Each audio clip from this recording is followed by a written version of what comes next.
¿Es Dios realmente justo? Piénsalo por un momento. ¿Dios de verdad es justo? ¿Tú crees que Dios actúa todas las veces, 100% de las ocasiones, con total y absoluta justicia? ¿O alguna vez te has preguntado si Dios puede ser, aunque sea un poquitito injusto? ¿Te lo has preguntado alguna vez? Bueno, a ver, perdóname, yo sé que una persona santa y pura como tú, nunca le cruzaría por la mente cuestionar el carácter de Dios. Pero te voy a ser sincero, en ocasiones a mí me ha pasado.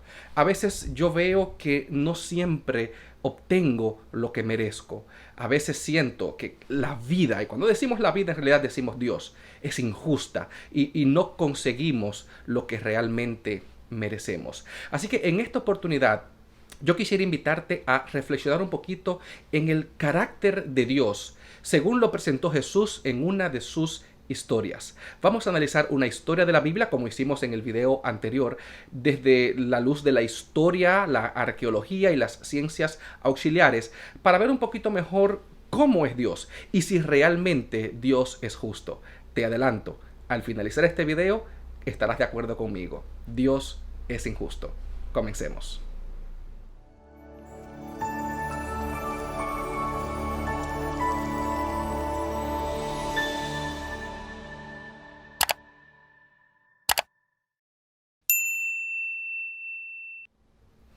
La historia a la que acabo de hacer referencia es la parábola de los obreros de la viña. Las parábolas son historias o comparaciones que Jesús contó. Y esta parábola se encuentra en Mateo capítulo 20. Jesús contó la siguiente historia. El reino de los cielos es semejante a un hombre, padre de familia, que salió por la mañana a contratar obreros para su viña. Y habiendo convenido con los obreros en un denario al día, los envió a su viña.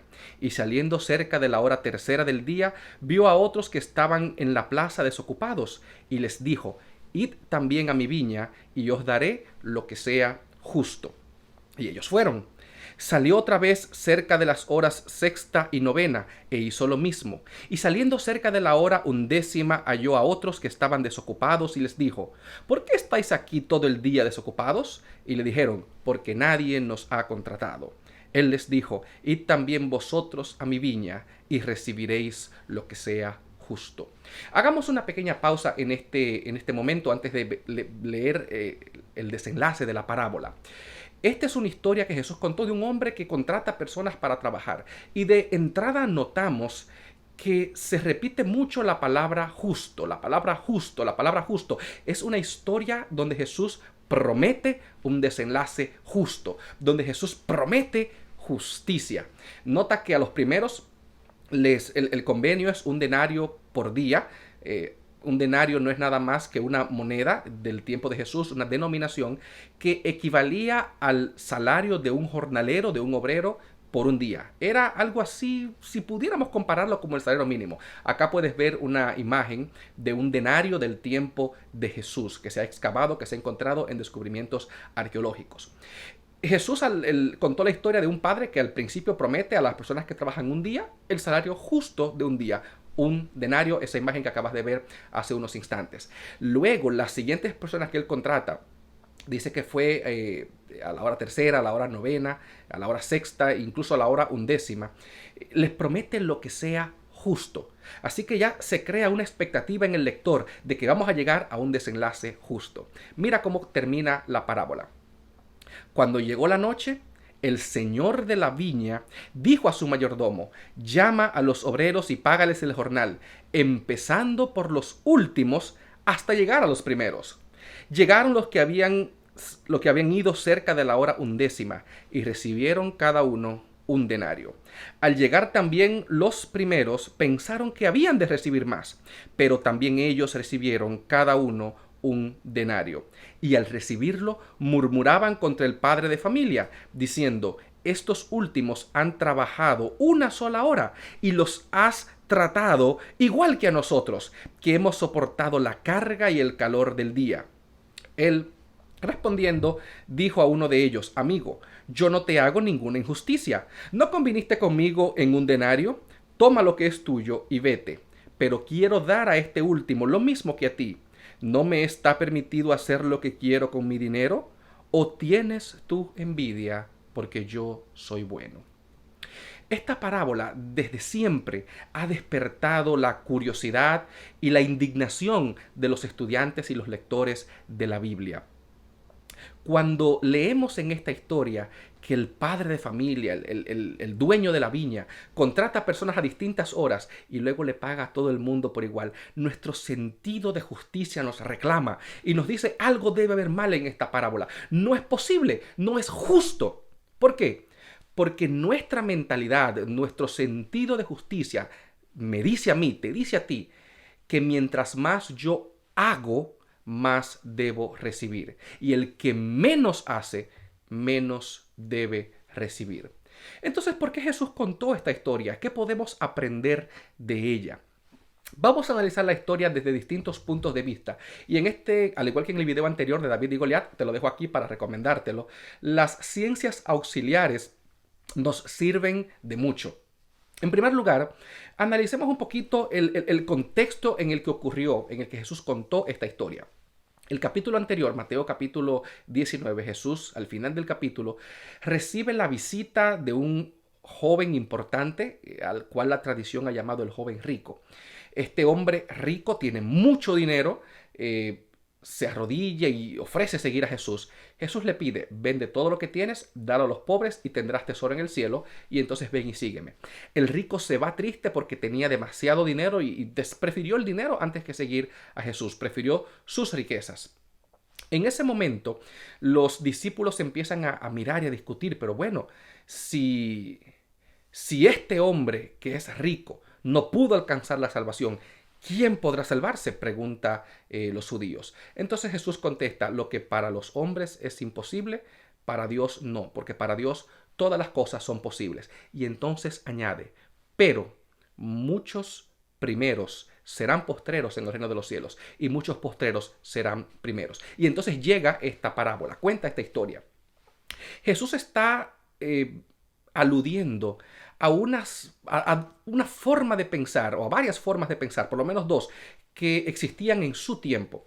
Después de que los griegos tomaron posesión de la tierra de Palestina, se empezaron a filtrar en la mentalidad judía algunas ideas un poco extrañas. Dentro de esos, y ustedes van a conocer muy fácilmente estos dos nombres, había dos partidos, el partido fariseo y el partido saduceo. Yo no voy a entrar muy en detalle en estos dos partidos ahora. Son palabras muy conocidas y que siempre hablamos, pero muy mal entendidas. Te lo adelanto desde ahora. No entendemos bien. La gente habla de los fariseos sin entenderlos. Si tú quieres que explique en un próximo video los fariseos, los saduceos y todo el rollo que se armó entre Jesús y ellos en los evangelios, déjame tu pedido en los comentarios y con gusto preparo un video sobre este tema. Pero bueno, en resumen, para lo que compete a esta historia, los saduceos era este tipo de persona liberal que no creía en el más allá, no creían en los ángeles, no creían en la vida futura, en el reino de los cielos, en la vida eterna. Estos saduceos creían que tú en esta vida recibías lo que merecías. Si tú eres rico, es sinónimo de que tú estás bien con Dios y la prueba es tu riqueza. Si tú eres pobre es porque tienes algún pecado oculto que debes revisar. Revísate, porque algo estás haciendo mal.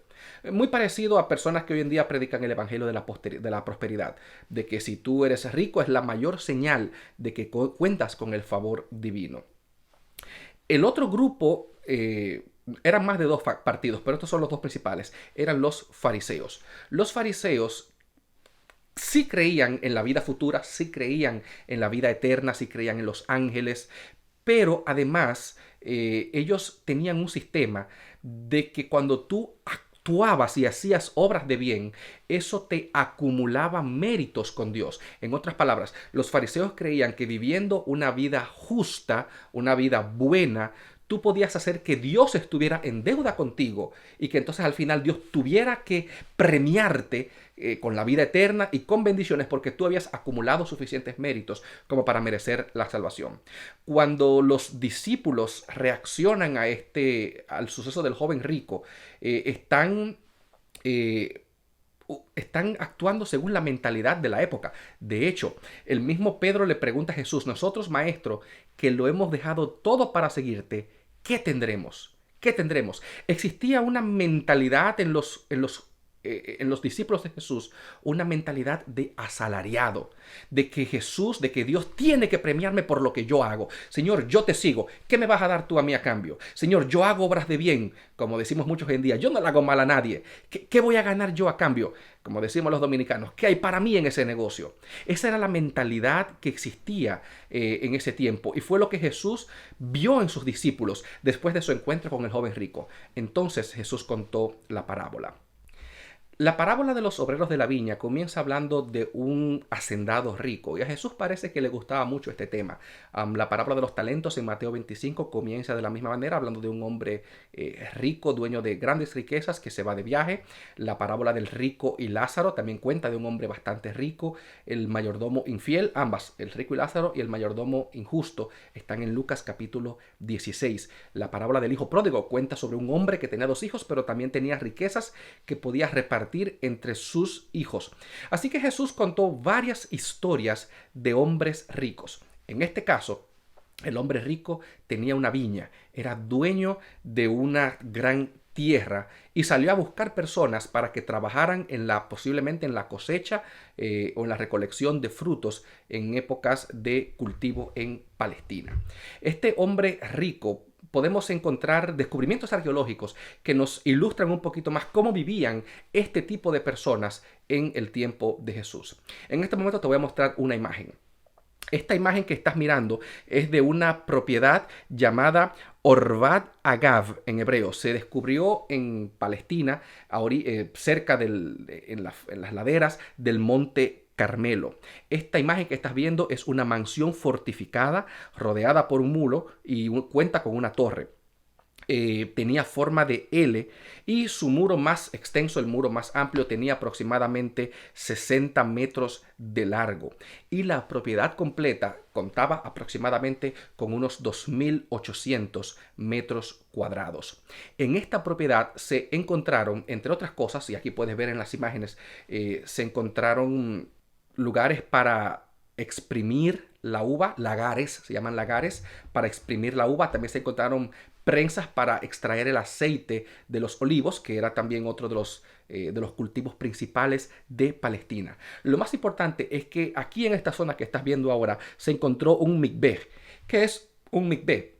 Es un tipo de piscina, si me lo permites, de tina, donde los judíos acostumbraban a bañarse, pero no eran los típicos baños diarios que tú y yo a veces nos damos, no eran duchas, eran baños rituales que los judíos utilizaban para purificarse ritualmente. Así que es muy posible, casi seguro, que el dueño de esta mansión hubiese sido judío. Aquí él también contaba con espacio de almacenamiento para guardar los cultivos y para preservarlos por mucho tiempo. Esta ubicación, esta propiedad, esta mansión del tiempo del segundo templo, que va desde desde el regreso del exilio babilónico hasta la destrucción del templo en el año 70 de nuestra era, ya después de Cristo, podemos ver que esta mansión mira hacia un valle fértil. De hecho, después que esta mansión fue destruida en el año 70 después de Cristo, fue reconstruida o se edificó encima de ella en el periodo bizantino. Así que era una ubicación importante, era una ubicación privilegiada y nos permite entender un poquito mejor qué tipo de persona tenía Jesús en mente cuando hablaba de un hombre rico que necesitaba contratar personas porque era tanta la tierra que tenía que él necesitaba personas que le ayudasen a trabajar, a cosechar, a recoger uvas en el caso de una viña. Así que este hombre va a la plaza del pueblo y se mencionan varias horas. Las horas del día eran 12 en aquel tiempo y se contaban desde la salida del sol hasta la puesta del sol. Así que cuando se habla de la primera hora del día, aproximadamente las 6 de la mañana, un poquito antes de que el sol saliera, dependiendo por supuesto la estación en Palestina. La hora tercera era aproximadamente las 9 de la mañana, la hora sexta era el mediodía, la hora novena aproximadamente las 3 de la tarde y la hora onceava, que el hombre todavía está buscando gente para contratar a la hora número 11, sería las 5 de la tarde, poco antes ya de la puesta del sol. Notamos que este hombre tenía un afán demasiado grande por contratar personas. Los trabajadores utilizaban este tipo de herramientas, puedes ver aquí la imagen. Estas son herramientas del tiempo de Jesús que se han excavado en Palestina y nos muestran los instrumentos que utilizaban las personas para cosechar, para trabajar la tierra. Así que este hombre, padre de familia, va y contrata personas que trabajaran en su viña, cosechando para él. Probablemente se acercaba ya una gran cosecha y él necesitaba esa ayuda extra. Él le ofrece a los trabajadores un denario, les ofrece el pago que se les daba por un día de trabajo normal, ya eso lo mencionamos anteriormente. Lo interesante es que cuando llega el final del día, el padre de familia manda a pagar. Y él dice, págale primero a los últimos. Cuando le pagan a los que trabajaron una hora o que solo trabajaron 3 horas, les pagan un día completo de trabajo. Cuando llega a los primeros, los que han trabajado más tiempo, al ver que a los últimos les pagan el trabajo de un día completo, ellos piensan que ellos van a recibir más, dice Jesús en la historia.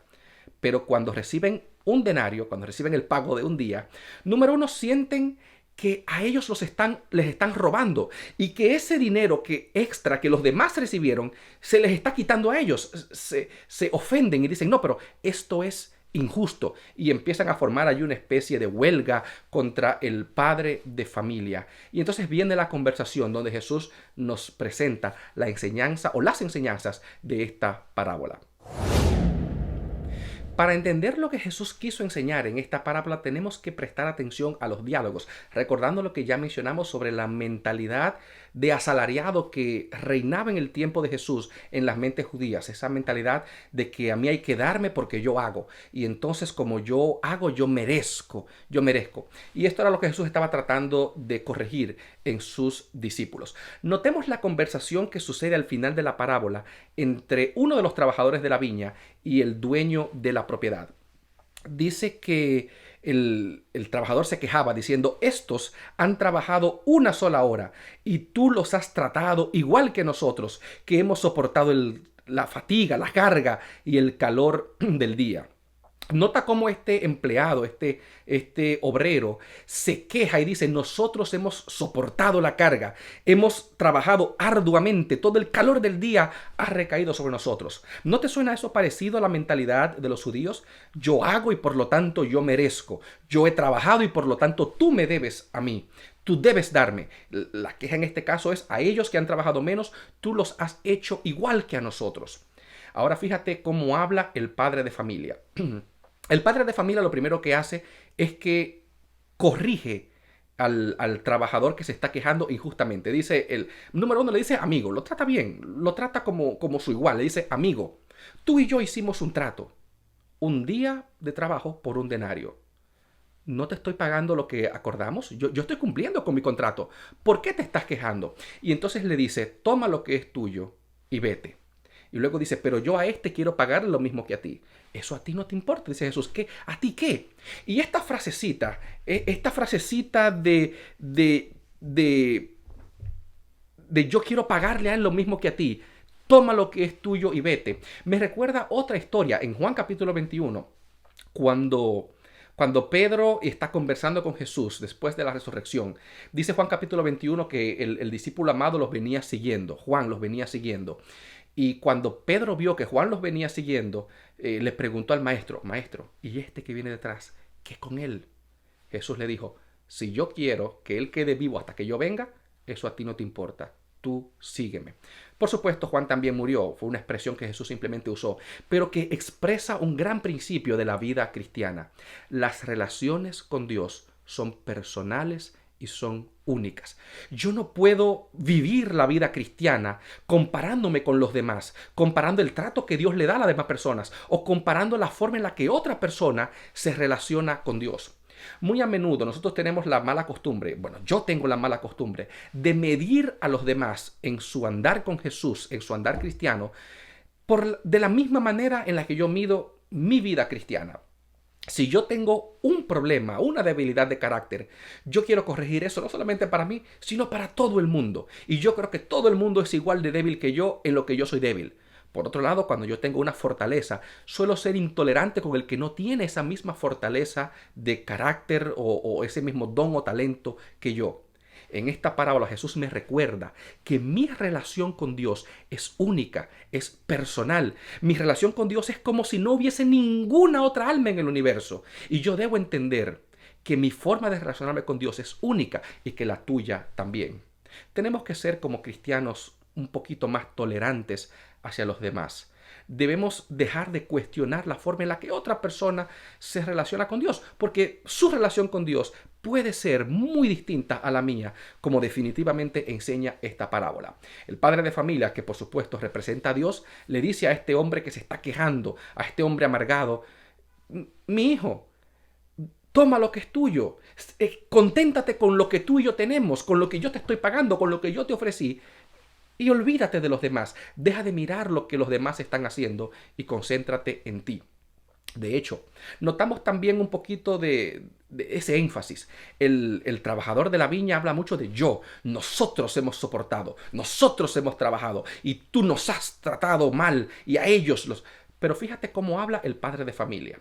Cuando el padre de familia habla con el obrero que se está quejando, le dice: amigo, yo no te hago ninguna injusticia. Tú y yo convinimos en un denario, te lo estoy pagando.